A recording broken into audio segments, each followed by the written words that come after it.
and our fans who are atheists, as he himself is, might not enjoy this video so much because it has some element of spiritual concepts inside it. So I've given the disclaimer. So let's go.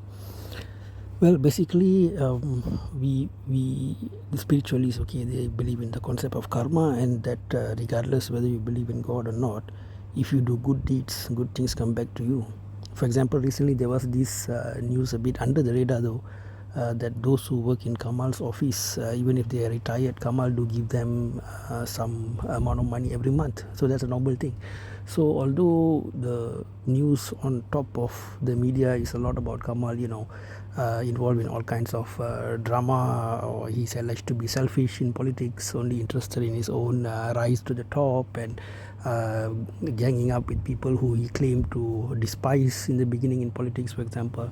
And despite the many movies in which the way he the way he puts women in his movies, many of them are put in prostitution dens in scenes in his movies. Many scenes where he French kisses the woman, whether they like it or not. For example, Rekha in Punagaman when she was underage, for example, biting Rani Mukherjee's buttocks in Hiram. Okay, so all these questionable things, or a lot of media sensation. But he has done various good deeds as well. So which is why for the spiritualists they will say God is keeping him in a good place, right? One of the considered the legend actors, right?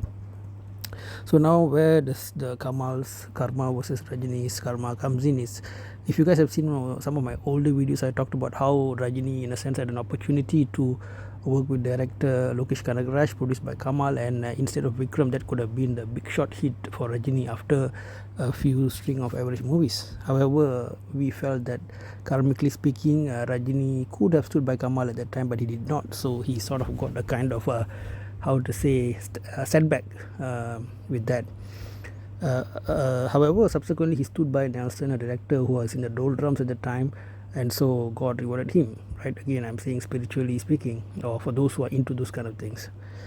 Now, some interesting thing about Thug Life that also sort of went under the radar mostly. I don't know how much people are aware of this, but if you guys notice, in the Ponniyin Selvan Part 1 movie, Maniratnam being the director, right? Maniratnam's wife is Suhasini, as you all know, and Suhasini is related to Kamal Haasan.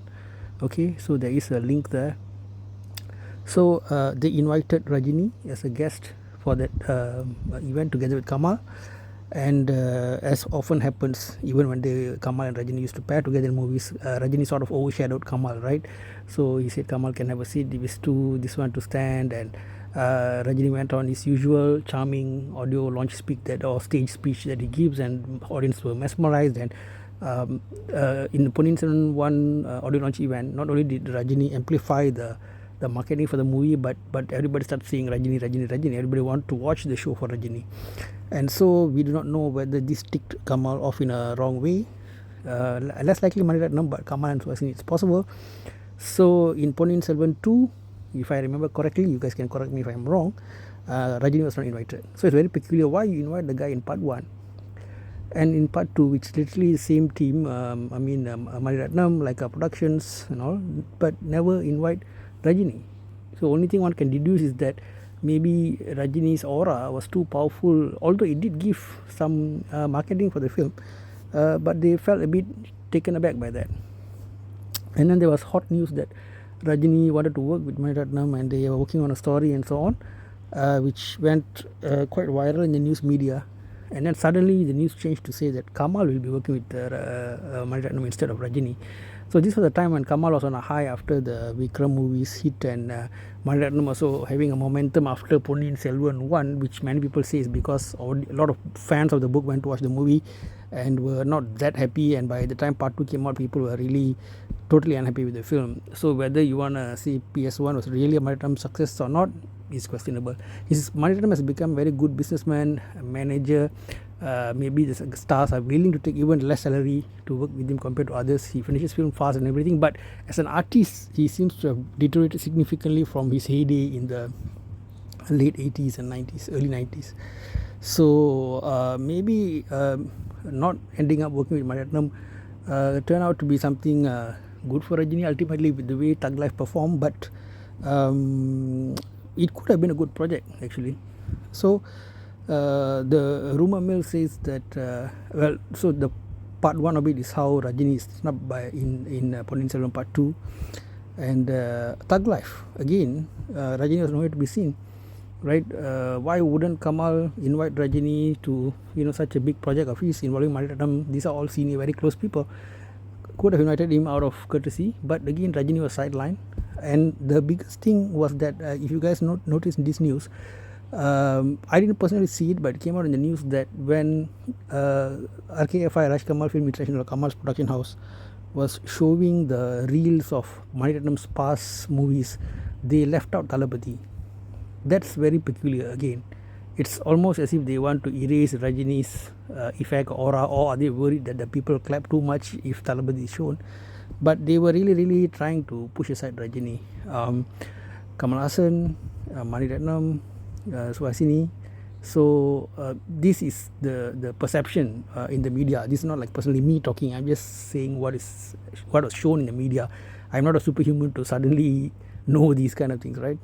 And again, I say this media news. I'm not saying I was there with them and I know what they're talking about. No, I'm not saying that. I'm just saying this is one possibility, right? Everything could be a coincidence as well, right?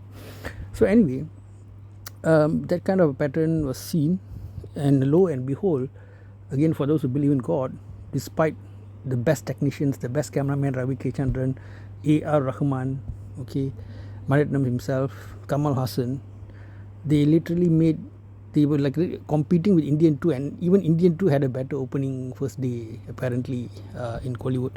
So that's how bad things were for this so-called super team. So the question is whether the karma of trying to suppress Rajini or push Rajini aside, whether this made Thug Life what it was, right? So what do you guys think about these things of karma and everything? Is it just kind of a mumbo jumbo people? It's a psychological or placebo effect, especially those 80s, right? Tamil Nadu has a strong 80s element, although Tamil Nadu is one state with the biggest number of temples anywhere. So that is a weird thing. People who don't believe in God made it a trend and start suppressing the local culture, the local people, the local religion. That's a very peculiar thing about Tamil Nadu, where people are even willing to imbibe culture of overseas or religion overseas places, but look down on their own local religion and culture. Well, there's a big group on that. Back to karma. So Rajini made a kind of not the best decision probably in not taking up the Lokesh Kanagaraj Kamal produced venture, but at the same time Kamal and Suhasini and Maniratnam, indirectly probably Maniratnam, I think he's equivocal, probably he would have been excited to work with Rajini, took the decision to like put Rajini aside and try to zoom in on Kamal. And somehow the script ran out of hand. It went very heavily towards Kamal's direction, his obsession with sex and prostitution and out of marriage illicit relationship and all that. If you see Kurdi Punal, Gautami with that criminal, if you see Mahanadi, Kamal's daughter in the prostitution, this one, if you see Nayagan again, Kamal marrying prostitution, a woman from prostitution area. So I'm not sure why. You just watch Kamal's films carefully, the way he puts women, it's very peculiar. So I don't know what's running in Kamal's mind. But anyway, let's hope their karmic power improves, their spiritual power improves over time. Anyway, what do you guys think about this theory? Thank you, take care, bye-bye.